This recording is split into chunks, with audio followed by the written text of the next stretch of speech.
Seja muito bem-vindo, seja muito bem-vinda ao mais um podcast aqui da Altasnet, especialmente agora em 2025. Nós estamos com uma parceria com a Sucesso Minas, da qual eu sou o atual presidente, e na sequência desses episódios agora em 2025, nós vamos trazer diversos executivos, heads de tecnologia, sempre trazendo essa visão da estratégia por trás dos desafios, né? Então, especialmente nesse episódio, nós estamos tratando dos desafios da segurança voltado para esse setor tão atacado, tão fragilizado, que é o setor da saúde. Nós estamos aqui com o grupo Oncoclínicas. Eu quero apresentar para vocês o nosso convidado, que é o Jean Pierre. O Jean, ele é gerente de segurança da informação no grupo Oncoclínicas. O Jean possui mais de 13 anos de experiência em segurança da informação, tendo atuado em empresas das áreas de saúde, setor público, construção civil e logística, através do gerenciamento de projetos com equipes multidisciplinares aqui no Brasil e no exterior. Vocês vão conhecer que a Oncoclínicas já é uma empresa internacional, e atualmente ele é responsável pela equipe de segurança da informação no grupo Oncoclínicas, atuando na estruturação e manutenção da área de segurança, voltado para suporte e estratégia de negócio, que é o foco do nosso podcast aqui. Nós sempre vamos trazer essa questão dos desafios versus como que a gente está trazendo a roupagem para a estratégia, endereçando esses problemas. Então, quero dar as boas-vindas aqui ao Jean Pierre. É um prazer te receber aqui nesse episódio, na abertura, né? Você está na inauguração da sequência aqui dos episódios para 2025, e é uma honra, é um prazer te receber aqui para a gente bater esse papo aqui junto com você. Igualmente, Ezequiel, agradeço a oportunidade e também o time aqui da Altasnet. Muito obrigado, prazer estar aqui com vocês. Muito bem. E Jean, eu já quero abrir aqui a nossa conversa para você trazer um pouco como que está esse momento da Oncoclínicas, o que a Oncoclínicas faz, qual que é o segmento efetivo, né, ali na saúde.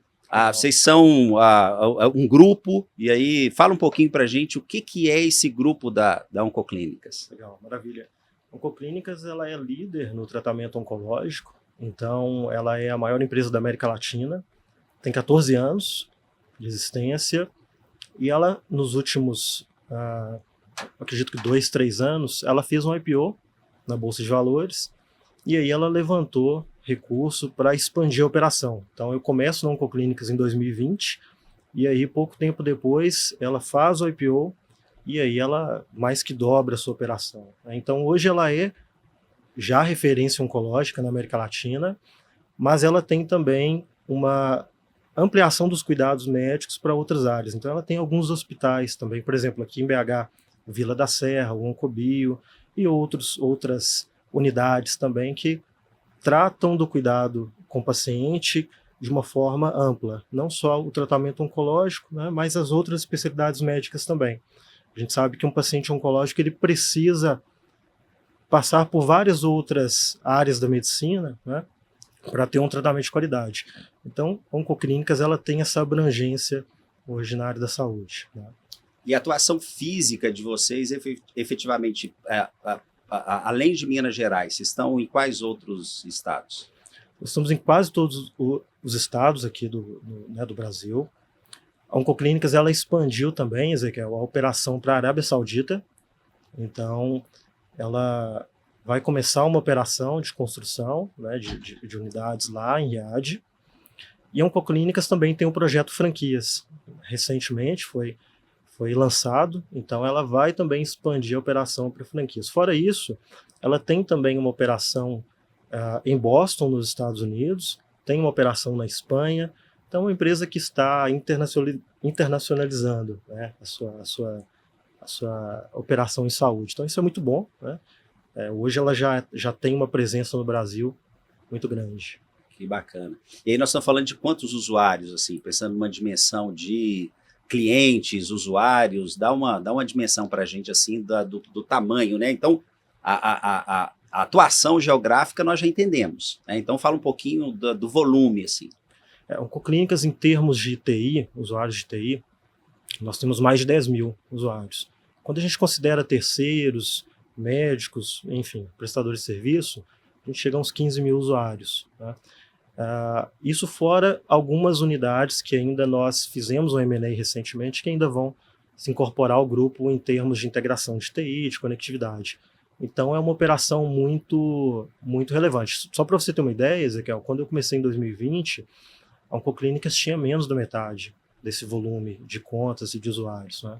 Então isso é um desafio, né, para a área da segurança, uma oportunidade para a gente também, mas é um volume hoje já considerável, né, de contas para a gente cuidar.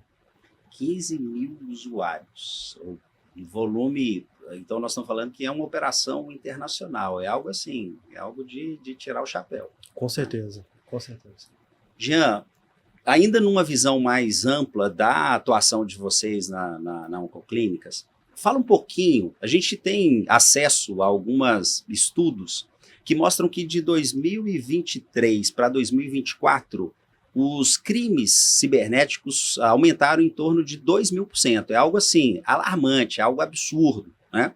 Então, e aí junto com um ambiente regulado, então nós estamos falando que o mundo da saúde tem todo tipo de regulação, LGPD, a ANS, temos órgãos que estão de olho, e é óbvio, né, é algo extremamente sensível para a população.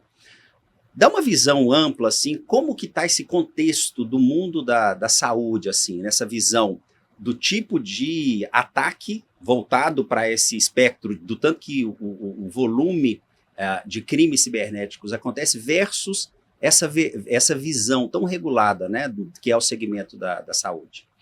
É interessante esse ponto, Ezequiel, porque a gente tem percebido nos últimos anos um crescimento muito grande de ataques na área da saúde. Uhum.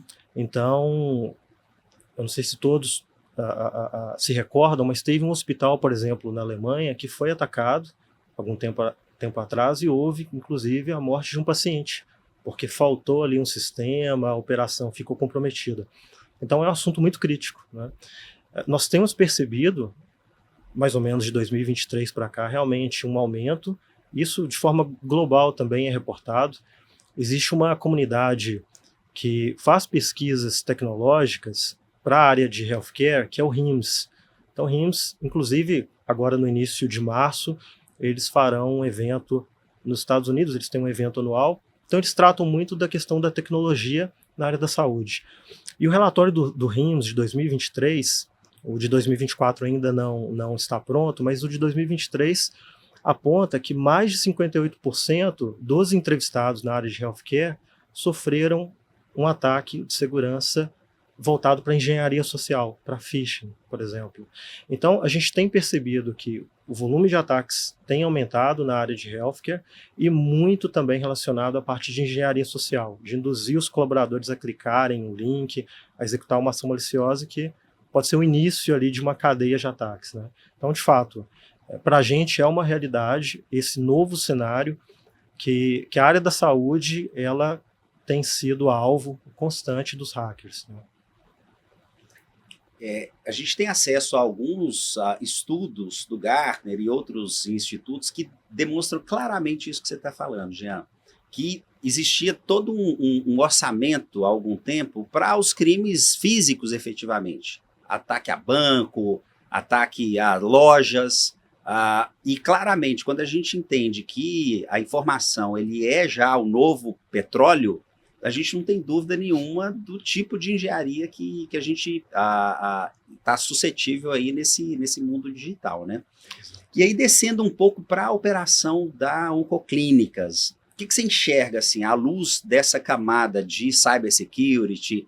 Quais são os desafios que você efetivamente encontra ali? Assim, obviamente, vocês devem ser atacados todos os dias, né? Exemplo do que a gente vê grandes operações e o volume de clientes que vocês devem atender. Na sua visão, assim, o que mais te ofende nesse contexto, lá na sua operação agora? Perfeito, perfeito.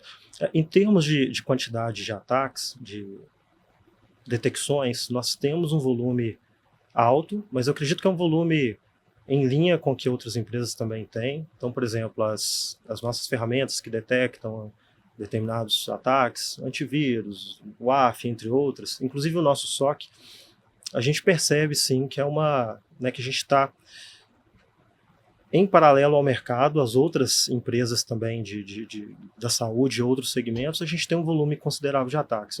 Que a gente sabe que existem robôs na internet que ficam testando o ambiente o tempo todo, né? Então não tem como fugir disso. Agora, um desafio que nós tivemos, Ezequiel, muito forte, nesse momento do IPO da Oncoclínicas, foram os M&As. Então, quando acontece um M&A, acontece toda ali a integração daquela empresa. Então imagina que a Oncoclínicas ela vai comprar um grupo, ela vai comprar várias unidades, ou ela vai comprar um hospital, então vem todo um parque tecnológico que a gente precisa tratar, né, antes de conectar no nosso ambiente. Então, um cenário recente que nós trabalhamos e nós fizemos um planejamento que foi bem sucedido foi essa avaliação de risco dessas novas empresas, né?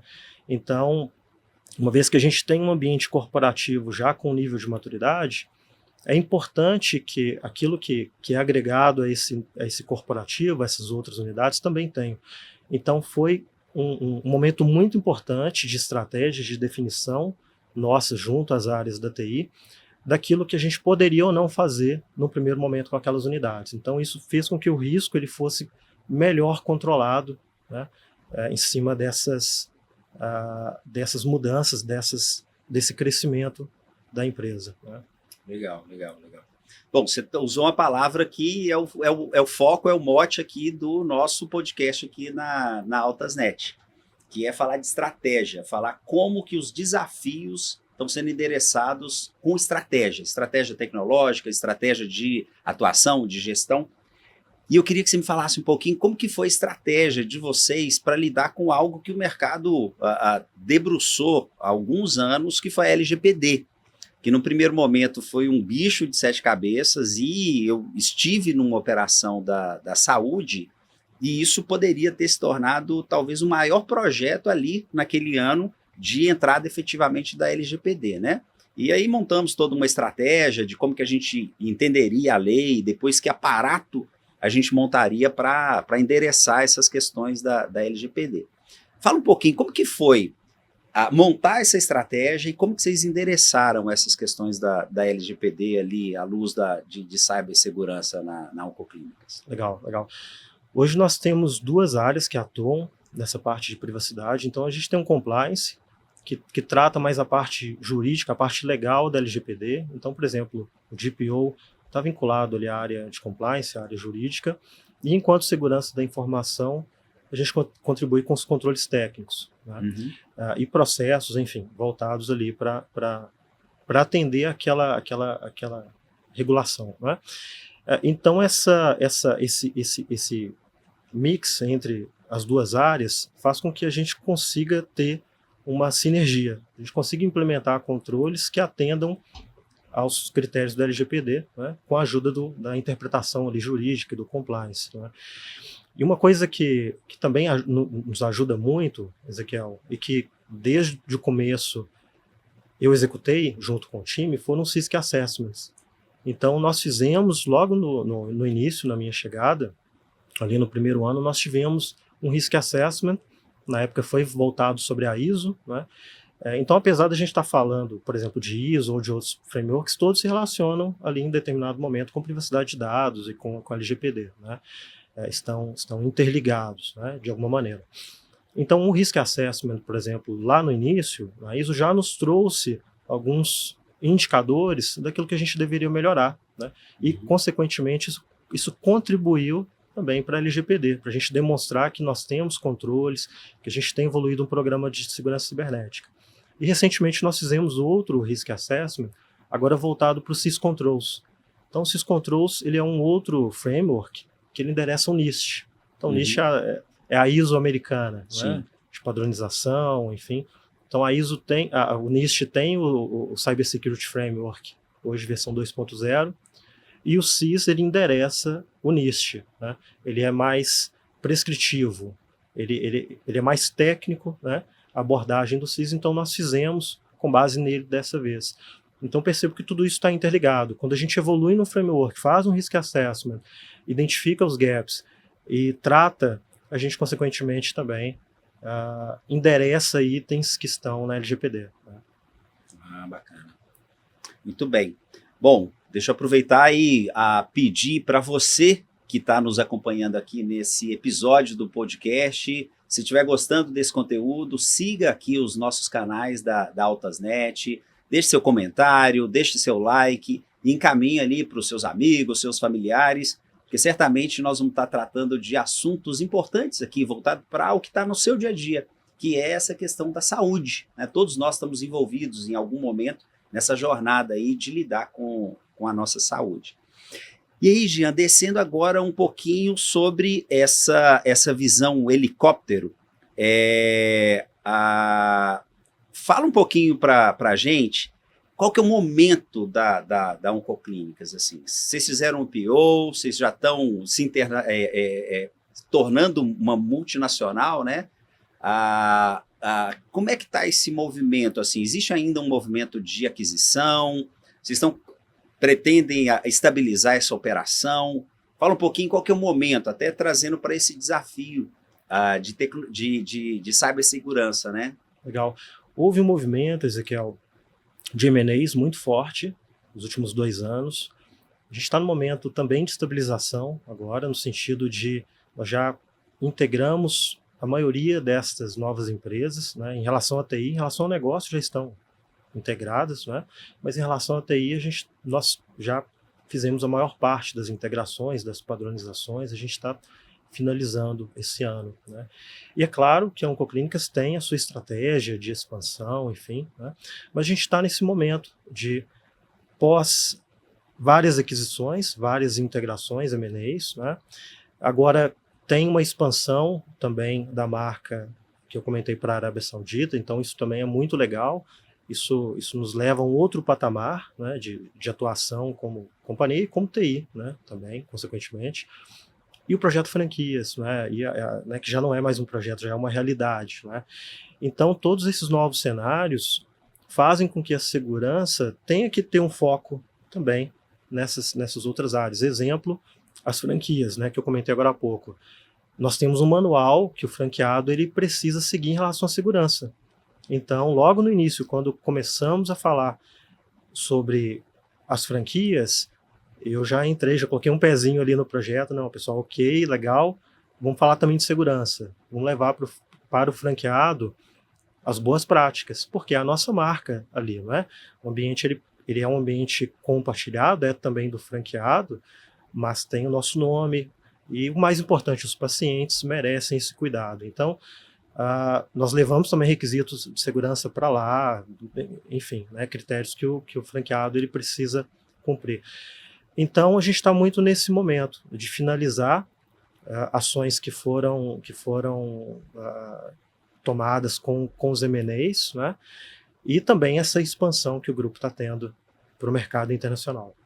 Então, estou entendendo que vocês estão fazendo uma estabilização, né? Ou seja, vocês já têm diversas frentes iniciadas, então vocês vão meio que dar uma consolidada nessa operação. Exatamente. Em termos de segurança da informação e da TI, a nossa perspectiva para esse ano é estabilizar, né? Mas, é claro, suportar também a estratégia.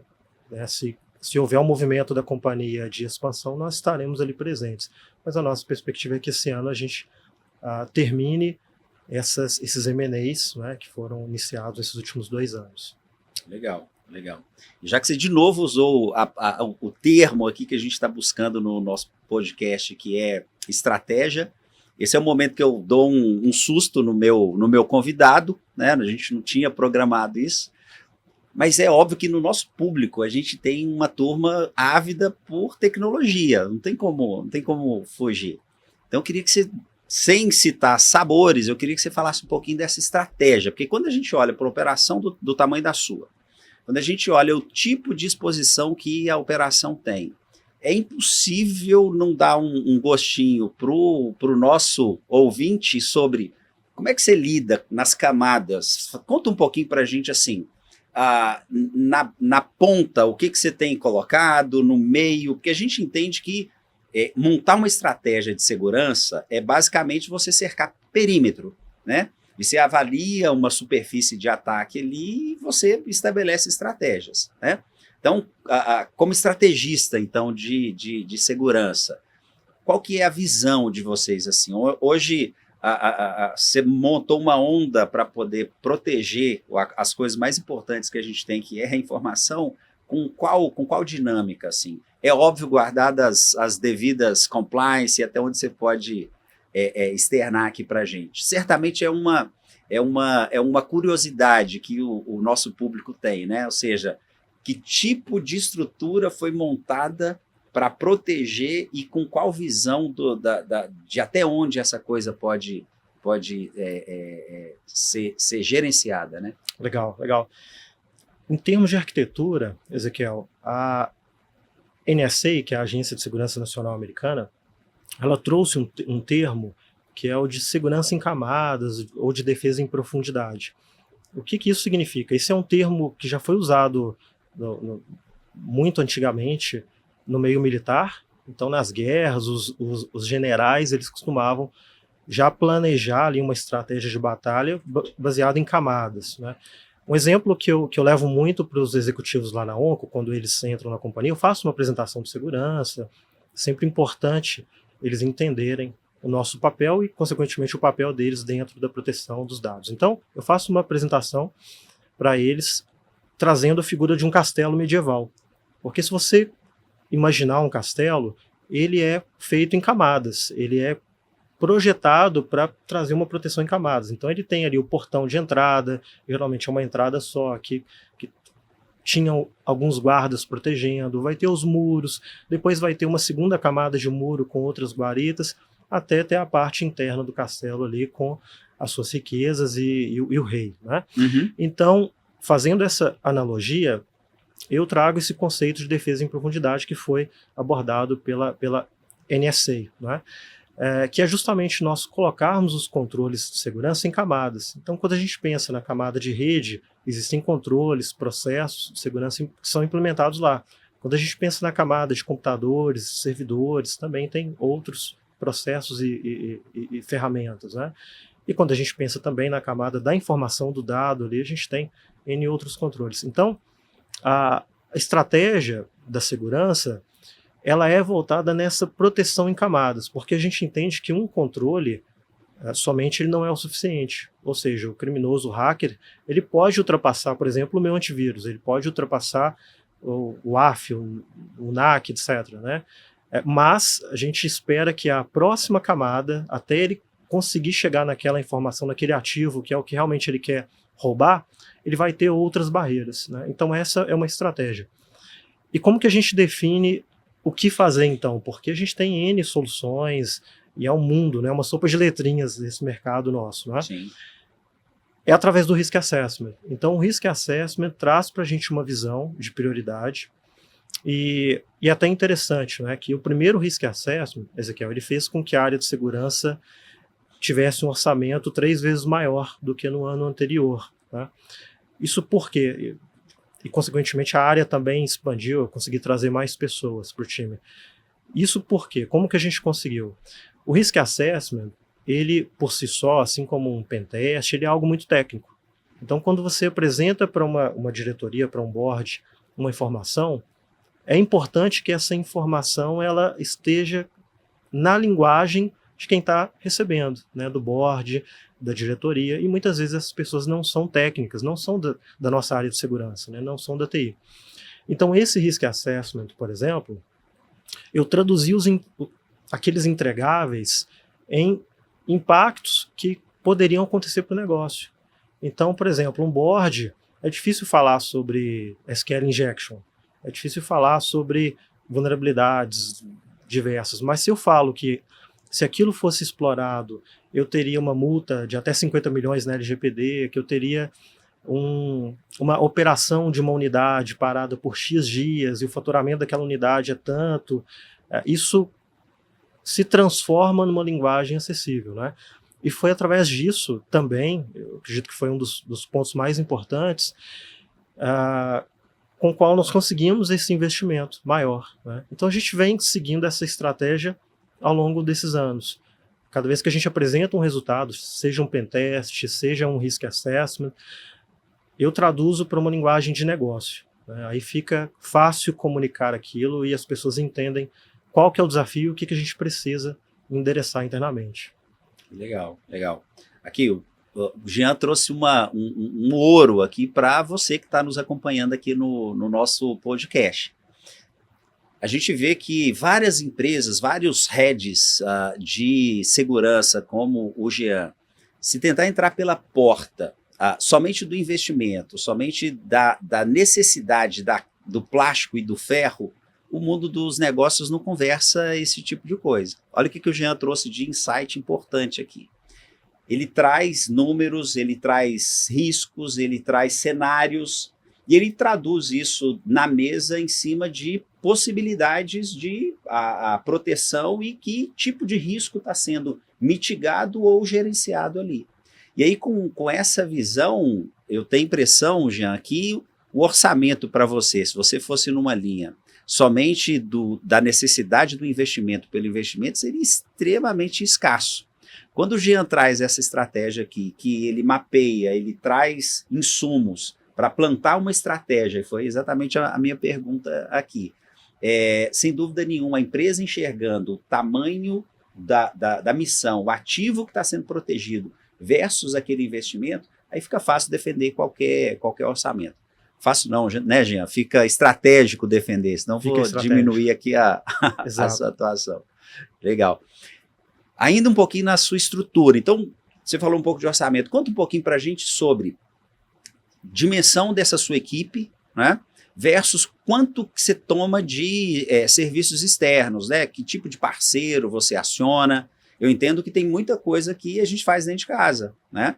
Mas também tem algumas situações que a gente usa parceiros estratégicos, parceiros específicos. Fala um pouquinho dessa estratégia na lida de recursos, assim. Que tamanho que está a sua equipe hoje versus essa visão de tomar essa mão de obra ali de fora.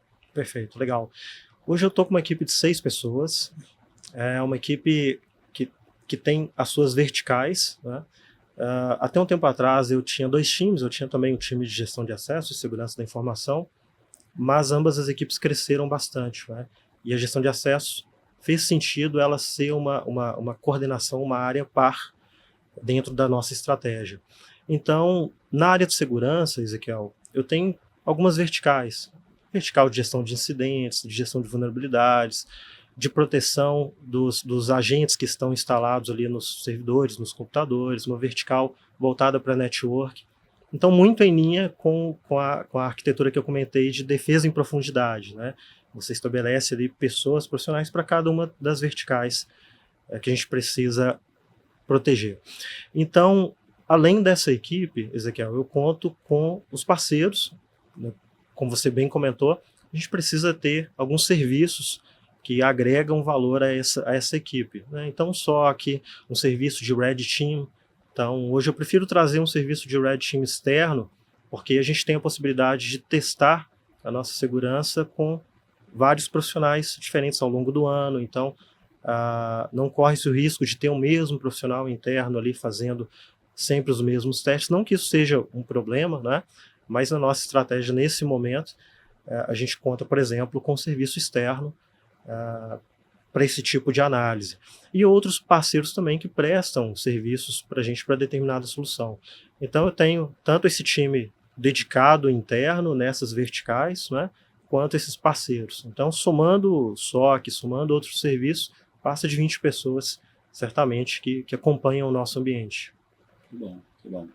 Então, também, só calibrando aqui, podem ter diversos parceiros, mas a Altasnet certamente é o parceiro que, se você não contratar, você vai ter problemas nesse tipo de ambiente que nós estamos lidando aqui, né? Sem expor aqui o Jean, trazendo aqui, óbvio, nós estamos aqui no nosso canal, então existem vários parceiros disponíveis, mas se não contratar a gente da Altasnet, você pode ter um certo azar ali, né, Jean? Jean, seguindo aqui um pouquinho, nós temos... só um minutinho que eu me perdi aqui. Assim, o mundo financeiro, os bancos, no nosso dia a dia, o tanto de coisa que pipoca no nosso e-mail versus os riscos que nós estamos expostos é super conhecido. Então, o tipo de ataque para roubar as informações ali do usuário, os ataques voltados para essa questão financeira é super conhecido aqui para o nosso público. Eu queria tirar esse momento aqui, até para dar uma clareza para quem está nos ouvindo, voltado para essa questão de saúde. Né? Eu começo a imaginar aqui, na minha operação lá de saúde que eu conduzi, era tanta criatividade para lidar num momento difícil ali das famílias, alguém tentando se passar numa engenharia social como um membro da família para obter uma informação privilegiada e diversos cenários assim. Eu queria tirar esse tempinho aqui para se trazer um tipo de visão assim, atualmente na sua operação. E é um mundo muito específico, né? O que você tem visto de tentativas de golpe, tentativas de ataque, tentativas dos mais diversos? O que você tem experienciado ali na Oncoclínicas e quais sugestões, quais conselhos você daria aqui para os nossos ouvintes para não cair nesse tipo de golpe? Boa. Na saúde a gente tem muito ataque de engenharia social.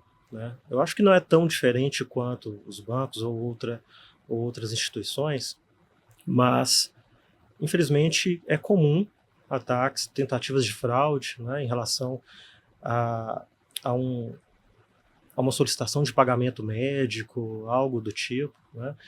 E uma estratégia que a gente tem seguido, Ezequiel, é a conscientização. É treinar o usuário, porque são duas etapas, treinar e conscientizar. Então eu preciso conscientizar o colaborador do risco de um phishing, então eu preciso fazer campanhas, por exemplo, de phishing, né? E eu preciso dar também as ferramentas, o conhecimento necessário para que ele consiga detectar as ameaças, né? Porque infelizmente elas são comuns. A gente percebe no dia a dia, assim como eu trouxe aquela informação dos 58% lá, né, das empresas que sofreram um ataque relacionado a phishing, a gente percebe isso no dia a dia e é, assim, um ponto de atenção muito grande, né, que a gente tem que ter. Sim, sim. E eu entendo que você próprio mencionou, né, são dois públicos. Você tem o seu público interno ali dentro da própria Oncoclínicas e tem o seu cliente, o que toma o serviço, né? Você chega a perceber do outro lado, né, o paciente, quem está ali fazendo exame, internado, tem algum tipo de exposição ali que vocês chegam a ter alguma campanha também para conscientizar esse tipo de público? Para o colaborador, nós temos sim uma facilidade, né, tanto os programas internos, né, os nossos EADs. Para o paciente final é um pouco mais difícil, né? Principalmente na área da saúde, a gente está lidando ali muitas vezes com um paciente que está internado em estado grave, ou, né, enfim, N situações que tornam um pouco mais difícil essa interação. Né? Mas eu gostaria que a gente pudesse estar mais próximo dos pacientes, sim. Hoje a gente faz isso através da própria TI das localidades, né? Então o paciente ele é sempre acolhido tanto ali na recepção, onde ele tem um acesso, por exemplo, a uma rede guest, né? Então, quando a gente tem a oportunidade de ter o contato com o paciente, né, a Oncoclínicas ela tem um protocolo de acolhimento muito bom. Então, a gente sim tenta estar próximo do paciente. Né? Acho que a gente pode, nunca é demais, né, estar ali e falar sobre segurança, apesar de que é um tanto quanto restrito, né, esse acesso no dia a dia com os nossos clientes. Sim, sim, legal. Jean, indo para uma camada que atualmente tem sido diferencial assim, para a lida da estratégia de segurança e diversos segmentos ali de tecnologia. Eu quero falar um pouquinho de mão de obra. Assim. É óbvio, em mercados tão específicos e dependendo do tipo de solução que você adota ali, alguns profissionais estão sendo laçados a preço de ouro, né? E é um ativo importante ali dentro da nossa estratégia, né? Da sua estratégia. Como é que você está lidando com essa questão dessa mão de obra escassa versus esse mercado ávido por esses bons profissionais? Você tem algum programa de premiação, de capacitação? Você começa com um estagiário e vai subindo esse cara? Você tem alguma academia que você coloca essa turma para ser treinada? O próprio fabricante te apoia? Fala um pouquinho como é que você está lidando com esse desafio. Certamente quem está nos ouvindo sofre esse tipo de problema, né? Esse tipo de situação ali com a mão de obra também. Legal. E é um baita desafio, né, Ezequiel? Sim. Hoje, contratar e reter é um desafio imenso, né? Tanto que, até mesmo esse relatório que eu comentei do RIMS, ele traz como um dos principais desafios justamente a contratação e retenção. Então, lá no time de segurança não é diferente. Dependendo da vertical, é ainda mais difícil trazer um profissional, tem mais escassez ainda, né, no mercado. E eu entendo que é um mix de tudo isso que você comentou. Então, são os benefícios que a empresa pode oferecer ao colaborador, né? É o bem-estar dele dentro da equipe. A gente sabe que várias pesquisas demonstram que o bem-estar muitas vezes está em primeiro lugar, tá? Até mesmo antes dos benefícios. Então, o colaborador ele quer se sentir bem, ele quer estar numa empresa saudável, né? Que tenha um clima de trabalho bom. Então, eu entendo que quando a gente consegue somar isso, né, há também os desafios, a oportunidade do colaborador se desenvolver, de fazer um treinamento. Então já tiveram situações, tem colaboradores na equipe que passaram por treinamentos, que eles precisaram ter um plus ali, uma formação, um agregado de novos conhecimentos para desempenhar o papel, né, porque a gente justamente nessa dificuldade de encontrar no mercado pessoas já prontas, né, a gente precisa desenvolvê-las, né. Isso também é muito bom, né. Colaborar com o mercado de cyber desenvolvendo as pessoas é um papel muito importante que a gente precisa desempenhar. Então eu entendo que esse mix, esse combinado de questões fazem com que o colaborador ele queira estar conosco, né. Então isso tem funcionado bem para a gente. Perfeito. Perfeito. É uma mescla entre o que a companhia pode dar em termos de benefícios, acesso a treinamento versus a gestão. Exato. Eu gosto dessa visão que trate o seu colaborador tão bem que ele possa sair, mas de forma tão confortável que ele queira ficar. Não é? Exatamente. Então, super concordo. Indo para um outro tema também quente atualmente nessa lida de gestão, Jean, é como que vocês estão lidando com a inteligência artificial. A gente sabe que tem várias coisas para monitoramento, para configuração. Então, os sabores hoje de inteligência artificial em diversos campos assim, é algo absurdo, né? Fala um pouquinho como é que você está enxergando e como que você está usufruindo de inteligência artificial ali nessa operação nervosa que vocês têm, né, por assim dizer. E também já aproveito para engatar aqui e perguntar o seguinte, em segurança, é uma modinha a inteligência artificial ou veio para ficar? Legal, boa pergunta. Na área da saúde, Ezequiel, a IA, e aí primeiro falando no nível de companhia, as IAs ajudam bastante, né? Tanto na parte de análise massiva de dados, quanto a parte de conseguir trazer ali para o paciente resultados cada vez melhores. Eu entendo que é fundamental considerar o uso da IA na área da saúde, né? Então os benefícios eles são enormes. E o desafio nosso na área de segurança é justamente proteger esse ambiente. Então, uma das vertentes que nós temos no time de segurança é a análise de novos projetos que envolvam sistemas e, consequentemente, também IA. Então, a gente procura avaliar esses sistemas, entender quais aspectos ali que a IA ela vai tratar a informação, qual vai ser o nível de exposição, entre outros fatores, né, para a gente ter um sistema adequado, um sistema seguro, que vai entregar esse benefício para a companhia. Já em termos da nossa equipe, do que a gente tem utilizado, nós temos ferramentas que fazem análise de comportamento dos colaboradores, utilizando as máquinas, utilizando os nossos serviços de TI, né? E isso nos traz uma agilidade na detecção e resposta. Então, já tiveram casos, por exemplo, de nós conseguimos isolar um computador que recebeu uma infecção, né? Então, eu vejo com muito bons olhos o uso da IA, e isso veio para ficar, respondendo a sua segunda pergunta, né? E a gente tem que se aproveitar dela para melhorar os nossos processos, para otimizar a forma como a gente está atuando, né, dentro da área de segurança. Bacana.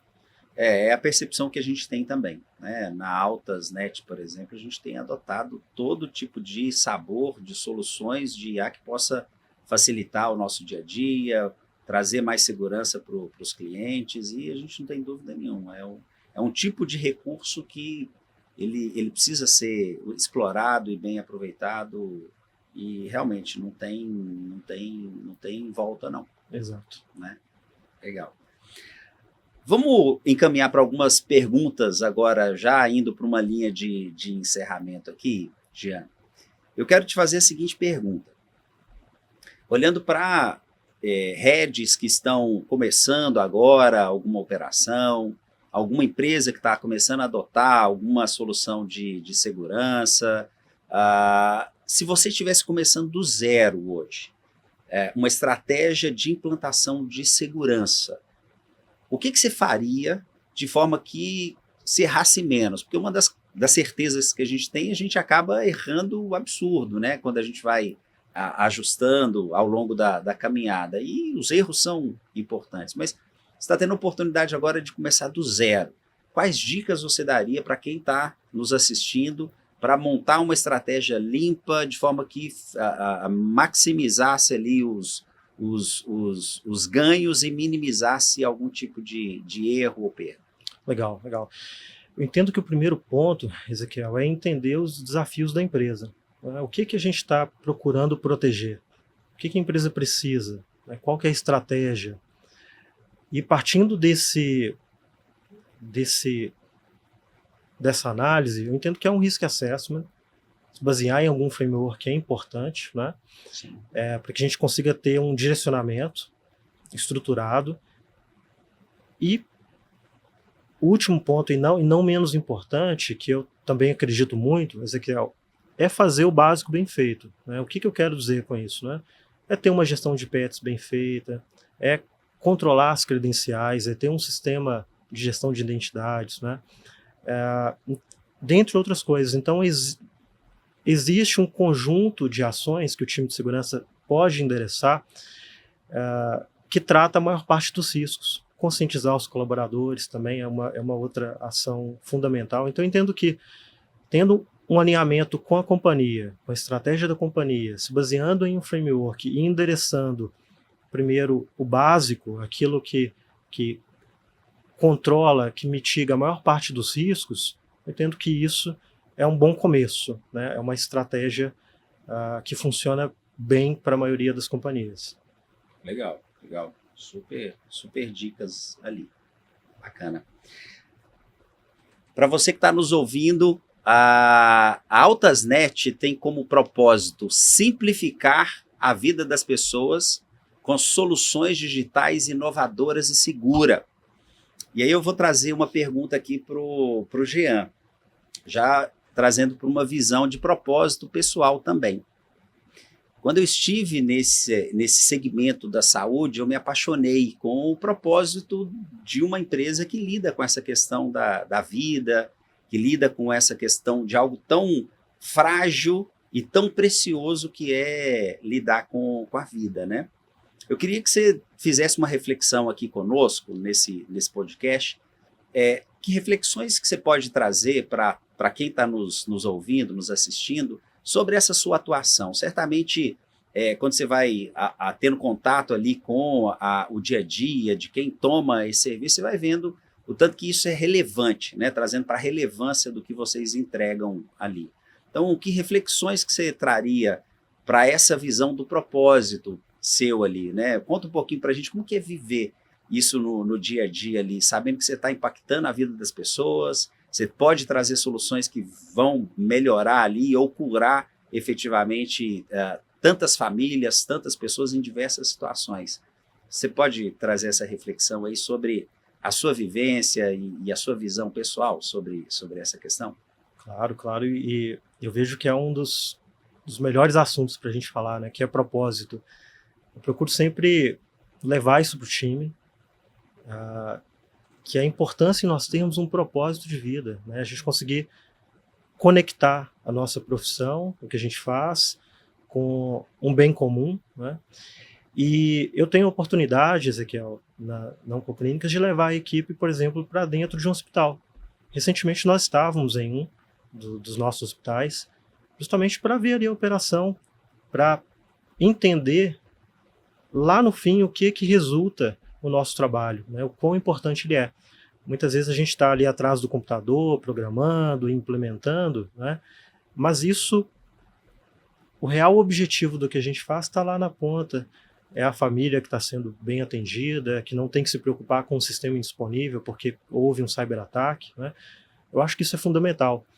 Eu costumo comentar que o meu trabalho, no final das contas, ele é fazer com quem está lá na ponta, em uma das unidades, lá no hospital, fazendo um tratamento, que a gente sabe, por exemplo, o tratamento oncológico é algo extremamente penoso, não é? Doído para as famílias, né? Então, aquela pessoa não precisa saber o meu nome, não precisa saber que tem uma equipe por trás ali de segurança e de TI, entre várias outras, né, que fazem um trabalho importante, mas se ela conseguiu fazer o tratamento, se o sistema estava no ar, se ela teve ali todo o acompanhamento médico, eu fiz o meu papel. Então, esse propósito hoje me motiva bastante, né, e a nossa equipe também está engajada nesse mesmo sentido, né? Que legal, que legal, que legal. Para você que está nos assistindo aqui, convido mais uma vez, se esse conteúdo está fazendo sentido para você, curta aqui o nosso canal, nos siga, compartilhe com seus amigos, com seus familiares e vamos trazer essas informações aqui para mais pessoas. Tá legal? Jean, eu vou te convidar para um rito de encerramento nosso.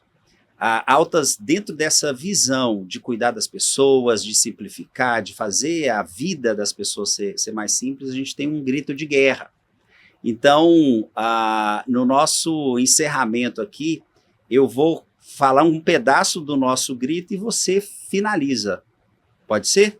Vamos lá. Trazendo energia aqui para os nossos ouvintes. Na Altasnet você pode? Decolar. Aê, muito bem. Jean, eu quero agradecer profundamente esse momento que você teve aqui conosco. Acho que a gente tratou de estratégia, de pessoas, de propósito, né? E foi um bate-papo muito agradável. Quero te agradecer, quero agradecer a Altasnet por propiciar aqui esse momento, essa troca de informações na parceria com a Sucesso Minas. Então, fiquem atentos, nós vamos fazer uma sequência desses episódios aqui com a Altasnet. Você é nosso convidado. Mais uma vez, obrigado, Jean, obrigado os patrocinadores aqui que fez com que esse momento aqui acontecesse. Obrigado.